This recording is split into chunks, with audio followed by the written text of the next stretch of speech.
Welcome back. Well, we are now officially in flu season, and it's not to be taken lightly, since every year hundreds of thousands of Americans end up being hospitalized with flu symptoms.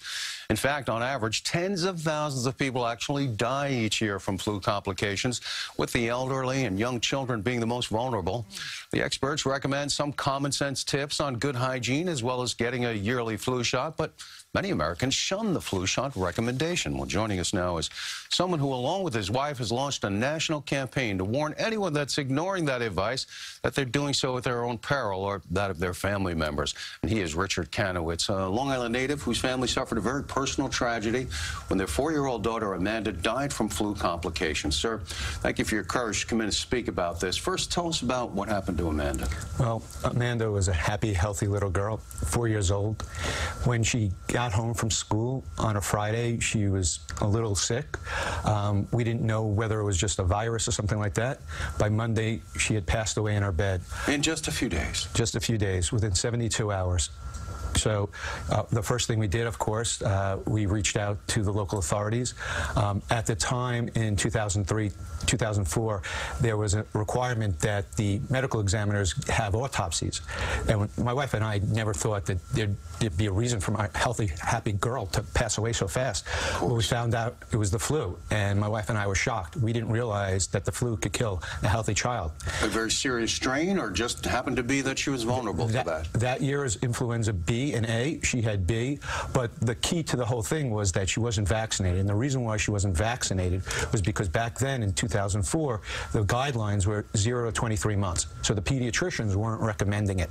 Once we found out that the flu, a vaccine-preventable illness, killed our child, we knew we had to do something. We had to educate parents about how serious influenza is, how a vaccine could potentially save your life, and we launched a mission with other families to have the government guidelines change. We did get the government to change the guidelines in 2006 through an organization called Families Fighting Flu. That's your organization? That's my organization that we founded, that I'm president of today, many years later. So 2006, we had the government change the vaccine guidelines to 59 months. It's covering those 4-year-old kids.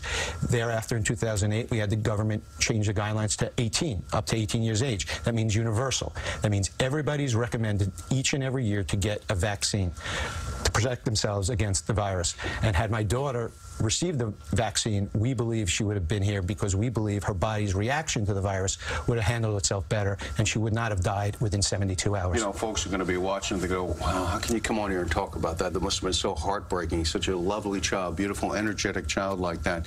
Yet, as you told me off camera, it keeps her memory alive. It really serves. She's making a difference in other people's lives now. True, and I think all the family members of Families Fighting Flu do this. It's clearly the club that no one wants to join, but once you join it, you do have to honor your child, and you want to educate people. I mean, my wife and I were living in New York City, you know, graduate school, you know, I'm a practicing lawyer. My wife had a big executive job. We did not know that influenza kills healthy kids.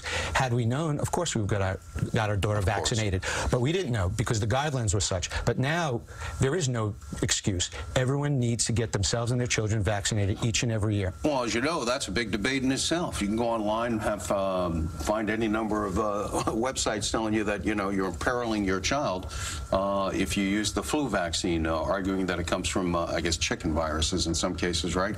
And that that somehow that people are getting ill from getting a flu shot. What do you say to folks who are convinced that maybe it's dangerous to get a flu shot? Well, a couple things. One, it's not. Okay, it's a dead virus that goes into your arm. To the extent that you got sick, you probably were coming down with something. Go speak to your doctors, your healthcare providers, your pediatricians. They'll all tell you that the flu vaccine is safe.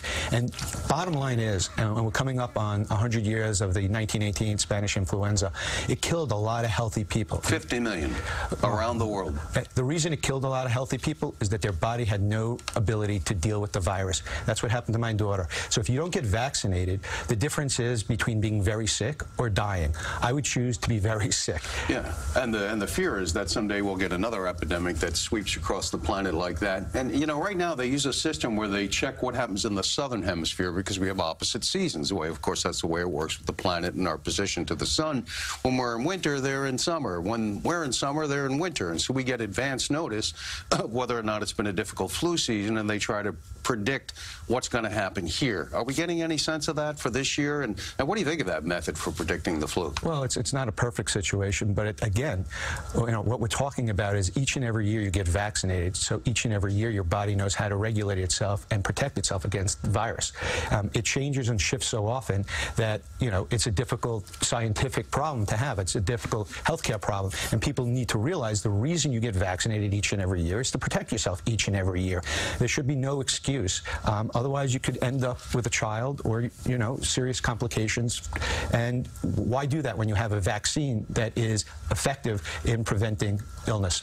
Equally alarming, and this is more widespread, the numbers are very high, are the number of people that go to work or go out in public knowing they have the flu, and that's how it gets spread. Talk about that. Well, there's no doubt that my daughter caught it from someplace, right? Probably a classmate's parent had it.